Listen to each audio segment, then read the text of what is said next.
Hello, everybody, and welcome to Blue Jays Today, where we always have something to say about the Toronto Blue Jays. I am your host, Adam Peddle. And I'm your host, Nicholas Playalog. And today, guys, we're going to be looking at 3 Toronto Blue Jays who could potentially bust in the 2022 season. Before we get into it, please make sure to like, subscribe, comment down below who your 3 Toronto Blue Jays are, who you think could have some rough seasons in 2022. If you want to win a jersey, Fan Duel is the way to do it. Hop in using the link in our description, play some games, you'll be entered. Okay, so I do want to start this off right off the top. Bust is a horrible word, and I already know that everyone's gonna be like, no, they're not good. We love these guys. And don't get us wrong, we love them too. And frankly, we don't think that they're going to. They could potentially. Yeah. And I also want to say too, a bust, you're not a bad player, you're not a bad person if you bust, but it's like, if there's a range of outcomes for you and you perform below that range of expectations, then that's kind of what we're talking about a bust. Yep.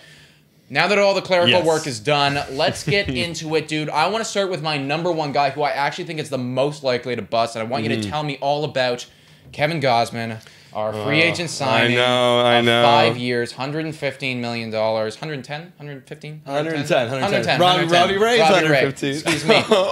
Tell the people why Kevin Gausman could be a bust. Well, let me first start off by saying he had an incredible year last year, 2.81 ERA with a 3 FIP on the dot. So that's incredible. Now, for me, when I look at Kevin Gausman's career, it's a literal roller coaster. He starts off really high, then he gets low, then high, then low, then high. He actually, in 2019, had one of his worst seasons ever. So he's not too far removed from that. Now, he had his best year ever, and you could say maybe he's turning a corner and having one of his better years, but we all know Kevin Gausman is only a 3-pitch mix, and that 3-pitch mix can get hit. The 2 he uses the most. The 3rd one he barely uses, so basically he's a 2-pitch pitcher. Basically. There's another thing that you said, too. Well, yeah, it's the fact that in the second half of last year, Gausman did get a little bit exposed, and, you know, I've kind of been keeping this at the wayside, keeping this in the back of my brain, not really thinking about it because I'm like, look at the upside, Nick, it's Kevin Gausman, we got a guy. But he had a 4.42 ERA in the second half of last year,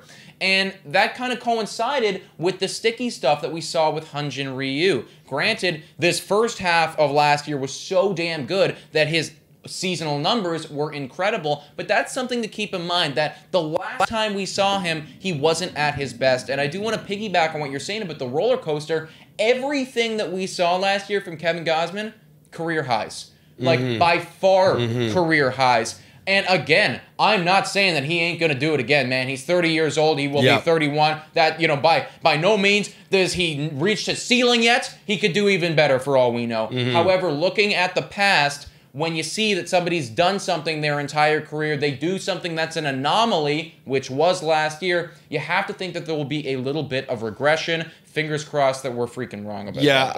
And to actually look at the positive side of him not busting, so I want to play both sides here. 100%. The FIP, which is a real good stat that really analyzes pitchers, that has been consistently getting better over his entire career. The last 5 seasons, it has steadily gone down. So that is a really good sign. So if that tells us anything, ERAs and everything, if that tells us something, that we have something good in Kevin Gausman. Yeah, exactly, guys. And pray to God that it doesn't happen, or else the Toronto Blue Jays are going to be in trouble. We don't think it will. We don't think it will. But it could. Next on the list, and this is for a completely different reason, it's George freaking Springer, man. And this guy was incredible last year, an OPS over 900. Oh my goodness. However, when you look at the production numbers, they weren't there. Only 22 home runs, 59 runs, 50 RBIs. And the reason behind that is because he was on the field for about half of the season. Literally, he only played 78 games. That is the lowest since his rookie season. That is incredibly low. And I love George Springer. When he's healthy and he's on the field, we all saw what he did. He literally won his ball games. He was one of the best players. Like, imagine if he played a full season, but he definitely over 100 RBIs. He's hitting 40-plus home runs, over 100. He's one of the best. He might even be in an MVP conversation at that point. Could have been. But he wasn't, because he was injured. Oblique injury. injury, missed 28 days. Quad injury, missed 51 days. And a knee injury, missed 16 days. Yeah. That is really tough. So George Springer could bust if he has injuries again, and that is very unfortunate. Yeah, and the thing is, too, guys, we have to remember what we signed him to do, how much money we're paying for him. And I hate to say it, but even though the slash line was incredible last year, I do believe if he were to repeat the same thing again, and, it's not really his fault, like his body is just doing a thing, and, he's trying his best to take care of it, but if he only played half the season, then that is a little bit of a bust to me. We signed you to be a rock on this squad, to be the rock in the outfield. We signed you to lead this team, always be there, be clutch. And if you're not on the field, then you can't do that. Again, it's not your fault by any means. And, I know that you're doing the best possible work to keep yourself healthy. So fingers crossed that he does. But that is our really only concern with George Springer. If he's on the field for 150 games,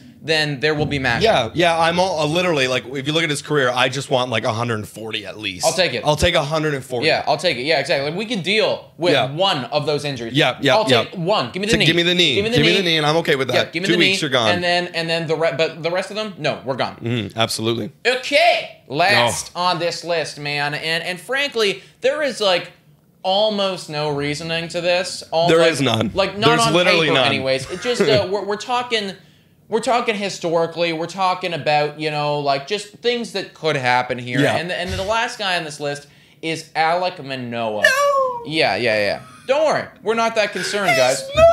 He's not. He's not. I don't think he is. I don't think he is. I don't think he is, But man. we have to make it 3, guys. We have to make it 3, or else two doesn't work. That'd be weird. But Alek Manoah, let's face it, he was incredible last year. 3.22 ERA. All of the numbers, every single thing on the Baseball Savant is juicy. It's wonderful. However, he's turning 24 years old. He's coming into his second season of baseball. And across sports, there's the curse of the sophomore slump. And that's kind of why he made the list, dude. It's just because I don't know if we've seen enough to say for sure that he is what he is. Yeah, like, I mean, if you look at his Savant page, this guy, like, lights it up with the red. This guy is absolutely a beast. Red is good, by the way. And you looked at his, where he pitches and his pitch mix. Like, he's so accurate. The fastball up and in, sinker in on the hands, and then everything else away, change up away, slider away. It is so good. So the only way for really him to start slumping is if he kind of loses focus or the league adjusts to him. That's the only way it's going to happen. But personally, I don't think it's going to happen. Like, because we were talking before, what's the floor for Alek Manoah next year? What do you think his floor would be? I was thinking around like 4. Probably 4. You know what I mean? So if he pitches over a 4... Yeah, that could be a bit of a bust. Maybe like a 4.5 or 4.5. Oh my God, 4.5 would be a bust for sure. Absolutely. You know what I mean? I do think from what we saw last year, I want this guy, I expect this guy now to be under a 4 now. Anything over 4, and I'm like, well, that is a bust for what you did. You know what I mean? You showed up, incredible, and then that would definitely be a regression. That'd be a serious regression. Yeah. I don't think he's not a bust in his career. No, by any means, unless he puts up like a freaking 9 or something. But it's like even that wouldn't be a bust in his career. So I do think he could have a regression-like season, and the only reason that I say that is because if he did again what he did last year, or did even better, it's like now. And it's so early in the career, but now we're starting to look at like Hall of Fame like pitcher here. Oh yeah. Like this is the beginning of that, and how often does that happen? It's very not rare. That often. So we're just playing the odds here. But again, everything he's done has been incredible, folks. Yeah, I absolutely love this guy, and I really hope him and wish him the best in this upcoming season. Yeah, well, all three of them. All three of them. Yes. Honestly, Springer, we need these guys. All of you stay healthy. All of you be good.